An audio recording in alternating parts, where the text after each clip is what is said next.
ভিক্ষা দাও বাবু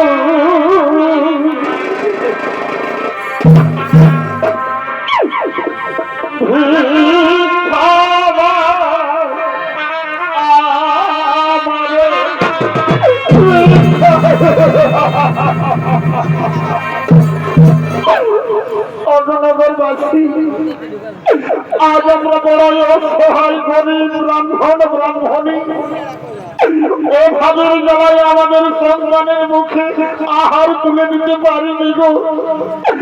আমাদের এই অষ্টম বছরের সন্তান কুশোত্থান আজ 3 দিন অনাহারে রয়েছে। সে আর ক্ষুধার জ্বালা সহ্য করতে না পেরে ক্ষুধায় ছটফট করছে। তাই বলি ওগো বাবুরা, ওগো আমার মা বোনেরা, আমাদের এই অবলা সন্তানের মুখে আমাদের কিছু ভিক্ষে দাও না গো বাবুরা।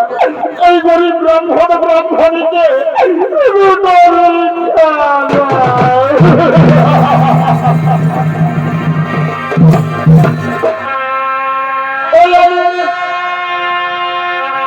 ভিখারি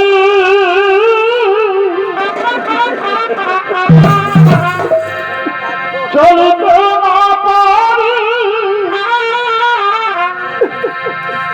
তাই বলি বাবা বাবা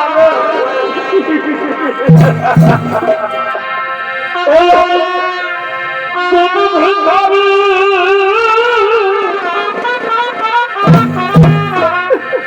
চলিতে না পারি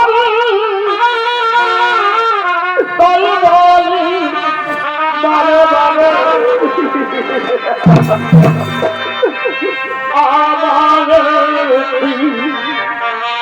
ভিক্ষা দাও গো বাবু ভিক্ষা দাও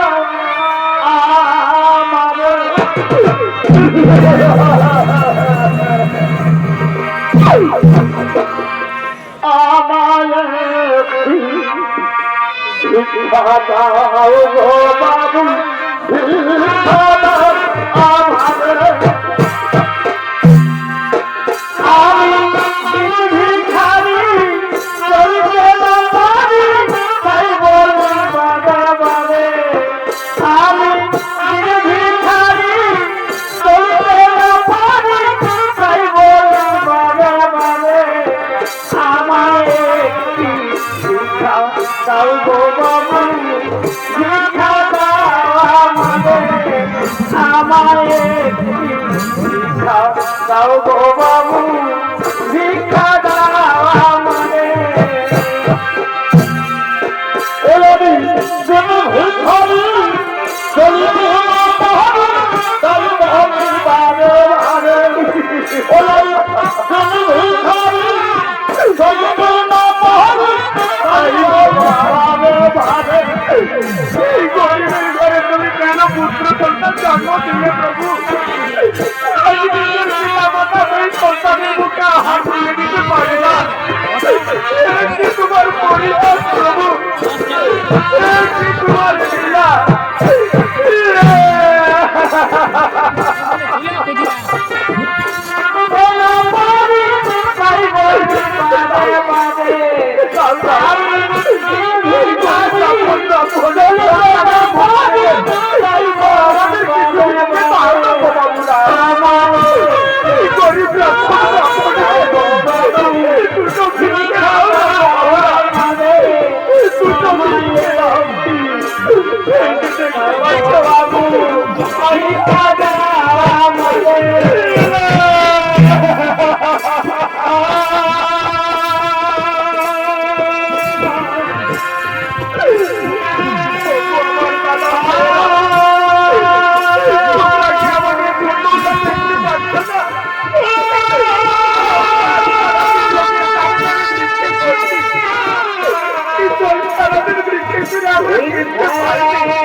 আমাদের সন্তানের 3 দিন উপবাসী রয়েছে।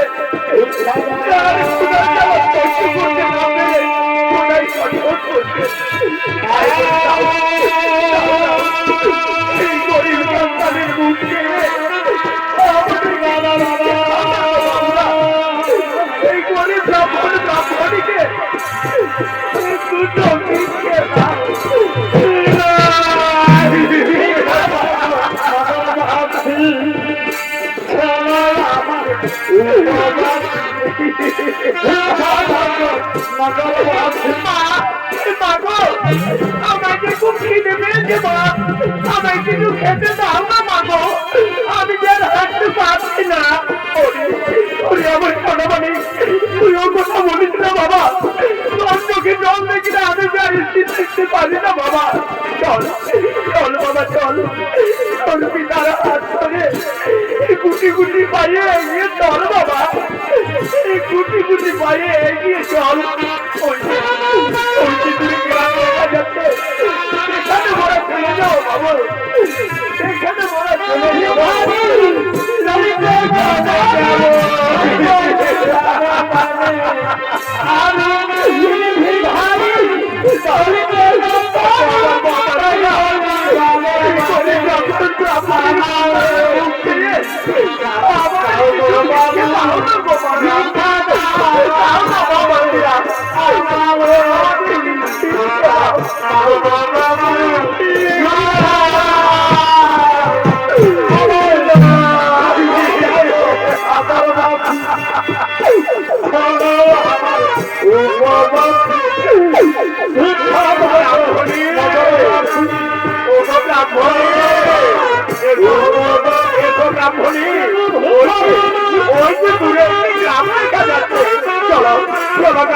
চলো আমরা সেই গ্রামের দিকে এগিয়ে যাই, সেই গ্রামে গিয়ে আমরা ভিক্ষে করবো, আর সেই ভিক্ষে দিয়ে আমাদের সরকারের ক্ষুধা নিবারণ করবো।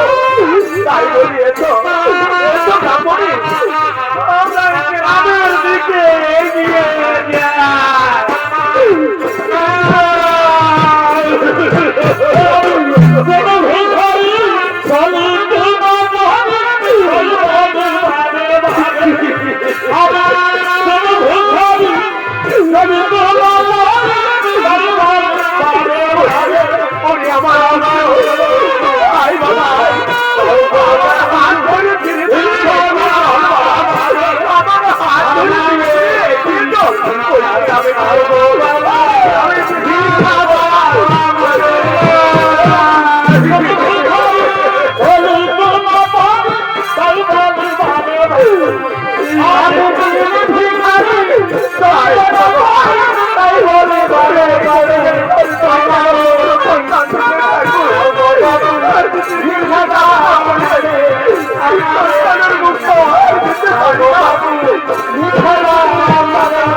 আমাদের কিছু ভিক্ষে দিন।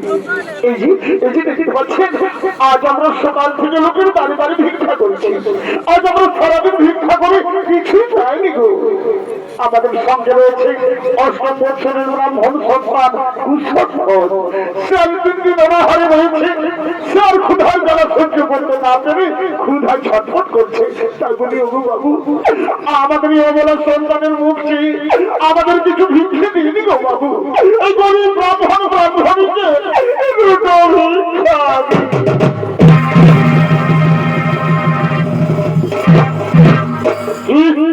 কি বললে ব্রাহ্মণ? তোমাদের পুত্রের বয়স কত বললে? অষ্টম বৎসর।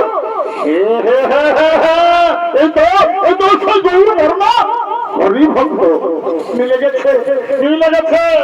যজা বিরাজার মনের বাসনা বুঝি পূর্ণ হতে চলেছে।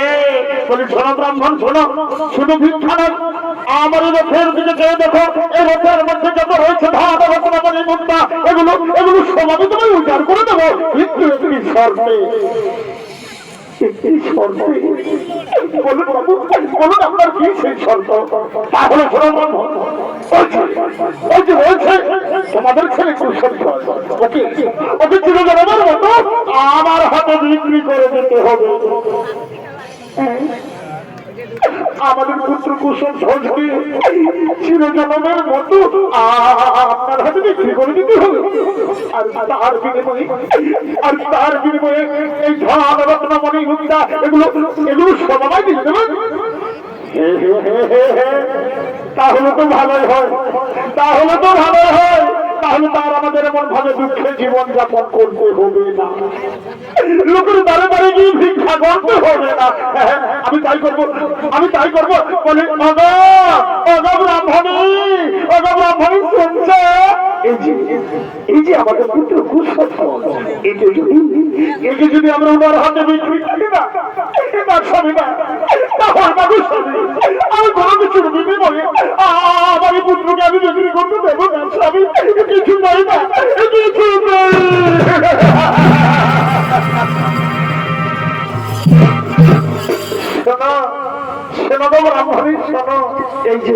এই যে আমাদের পুত্র কুসুম, একে যদি আমরা ওনার হাতে বিক্রি করে দিই তাহলে আমাদের আর কোনো দুঃখ জ্বালা থাকবে না গো, সকল দুঃখ জ্বালা দূর হয়ে যাবে। আমি তাই করবো, আমি তাই করবো। আমার এই পুত্রকে আমি ওনার হাতে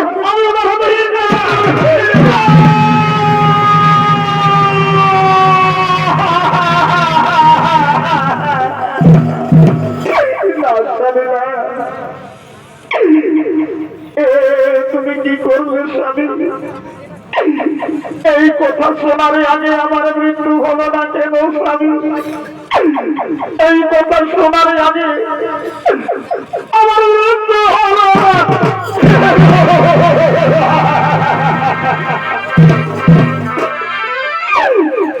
শুধু ধন রত্ন পরিপূর্ণ নয়, এই পৃথিবীর মধ্যে যত রয়েছে ধন রত্ন মণি মুক্তা সব যদি কেউ আমায় এনে নেই, তবু আমি পারবো না, তবু আমি পারবো না আমার পুত্রকে বিক্রি করে দিতে। সে যে আমার কৃষ্ণ বলা পাখি ব্রাহ্মণী, সে যে আমার কৃষ্ণ বলা পাখি ব্রাহ্মণী, সে যে আমার কৃষ্ণ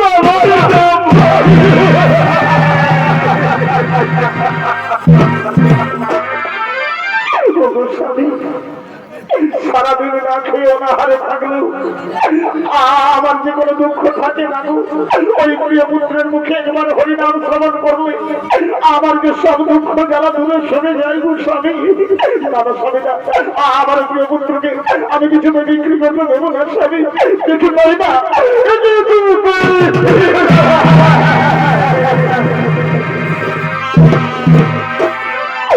স্বামী তুমি তো ওই পুত্রের পিতা, তুমি তো আমার করে বুঝবে গো এই জগৎ সংসারে পুত্রের কত জীবন। এই জগৎ সংসারে যে মায়ের পুত্র নেই সেই মা কাঁদে পুত্রের জন্য, আর যে মায়ের কোলের সন্তান তার কোল থেকে হারিয়ে যায় সেই বাজারে সন্তান হারার কি বাজানা। তুমি বুঝলি না স্বামী, তুমি বুঝলি না।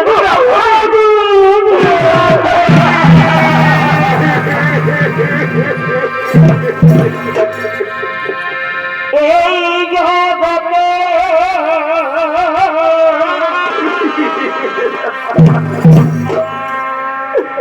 তার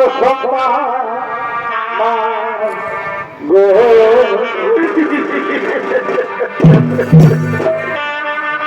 সত্যি সন্তানের জ্বালা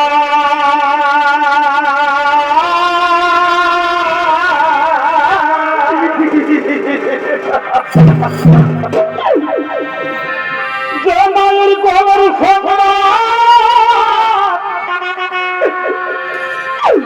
তার কোন থেকে হারিয়ে যায় গো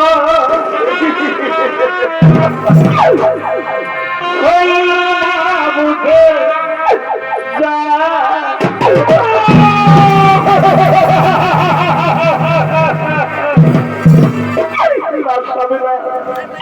যে সন্তানকে আমি 10 মাস 10 দিন গর্ভে ধারণ করেছি, কত দুঃখ যন্ত্রণা সহ্য করে পৃথিবীর মাটিকে জন্ম দিয়েছি, তাকে নিজের বুকের দুগ্ধ খাইয়ে ধীরে ধীরে বড় করে তুলেছি,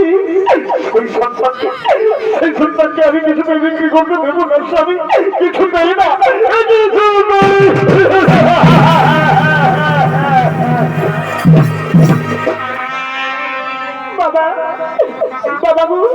তুমি আমাকে কি করে দিয়েছো বাবা? বাবা আমি তো তোমার কোলে বসে তোমাকে কোনোদিন সুখ দিতে পারিনি গো বাবা। আমি তো তোমার কোলে বসে তোমাকে কোনোদিন শান্তি দিতে পারিনি গো বাবা। যজ্ঞের আগুনে আবার এই সুন্দর দেহটা পুরো ছাই হয়ে যায়, তবু আমার কোনো দুঃখ নেই গো বাবা। তুমি তো তোমাদের আর এমন ভাবে দুঃখে জীবন যাপন করতে হবে না, লোকের বাড়ি বাড়ি গিয়ে ভিক্ষা করতে হবে না, বলতে হবে না ওগো মা মাসিরা, ওগো দাদা ভাইয়েরা, আমাদের দুটো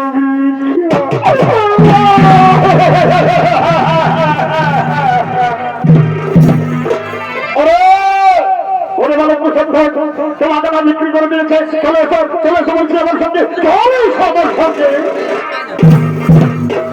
একটু দাঁড়ান বাবু, শেষবারের মতো আমার পিতা মাতাকে একবার প্রণাম করতে দিন।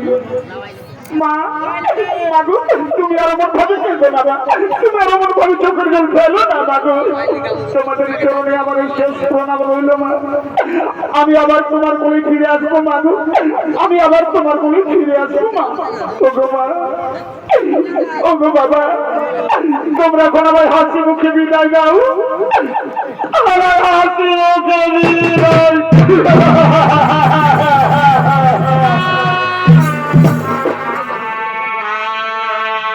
তোমার বিদায় দাও মা, ফিরে আসো।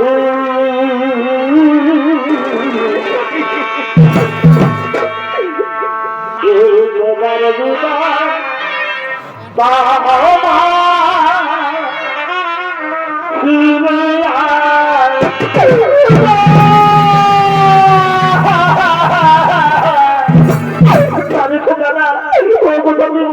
বাবা। এই ওখানে মায়ের পরিচ্ছন্ন করে তুই কোথায় চলে যাবি রে খোকা? আমি যে তোকে ছেড়ে থাকতে পারবো না রে, আমি তোকে যেতে দেবো না রে খোকা, যেতে দেবো।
বাবু তোমার দুটি পায়ে পড়বে বাবু।